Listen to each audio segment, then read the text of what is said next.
Hello বন্ধুগণ, আজকে আমি আপনাদেরকে দেখাবো কিভাবে আপনি টেলিগ্রামে খুব সহজেই একটি গ্রুপ ক্রিয়েট করতে পারেন। তো কথা না বাড়িয়ে চলুন শুরু করা যাক। তো প্রথমে আমরা আমাদের টেলিগ্রাম যে অফিসিয়াল অ্যাপটি আছে সেই অ্যাপটিতে আমরা প্রবেশ করব। তো অ্যাপটিতে প্রবেশ করার জন্য আমরা অ্যাপটিতে ক্লিক করব। অ্যাপটিতে ক্লিক করার পরে আপনার যেই অ্যাকাউন্টটি আছে এই অ্যাকাউন্টে আসার পরে আপনি নিচে দেখবেন একটা পেন আইকন আছে, আর একটা ক্যামেরা অপশন আছে। আপনি অবশ্যই পেন আইকনে ক্লিক করবেন।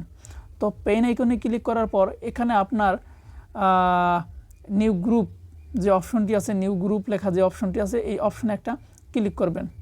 এই যে নিউ গ্রুপ যে অপশন, তো নিউ গ্রুপে আসার পরে আপনি ক্লিক করার পরে এখান থেকে আপনার 0 ফ্রেন্ড থাকলে আপনার গ্রুপ ক্রিয়েট হবে না। সেই ক্ষেত্রে আপনার যে কোনো একটা ফ্রেন্ড আপনি আপনার যে মেন আইডিতে বা প্রোফাইলে যে ফ্রেন্ডগুলো আছে সে থেকে 2-1 ফ্রেন্ডকে আপনি সিলেক্ট করে তারপর আপনি আপনার গ্রুপটি খুলে ফেলবেন।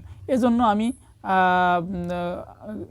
2-3 জনের মতো ফ্রেন্ড আর কি অ্যাড করে নিচ্ছি। এরপরে তীর যে অপশনটা আছে এখানে ক্লিক করে আমরা নেক্সটে চলে যাব। নেক্সটে আসার পর আপনি একটি গ্রুপের সুন্দর একটা নাম চুজ করবেন। যেমন আমি দিলাম ইনকাম বিডি। আমি আমার গ্রুপটা ক্রিয়েট করে ফেললাম। আপনি এই প্রোফাইলের উপর চাপ দিয়ে, ঠিক আছে, প্রোফাইলের উপর চাপ দিয়ে এখান থেকে আপনার প্রোফাইলে আপনি চাইলে ছবি বা পিকচার বসিয়ে দিতে পারবেন। এই ছিল আমাদের ভিডিও। তো আমাদের ভিডিওটি ভালো লাগলে অবশ্যই লাইক কমেন্ট করে আমাদের সাথেই থাকবেন।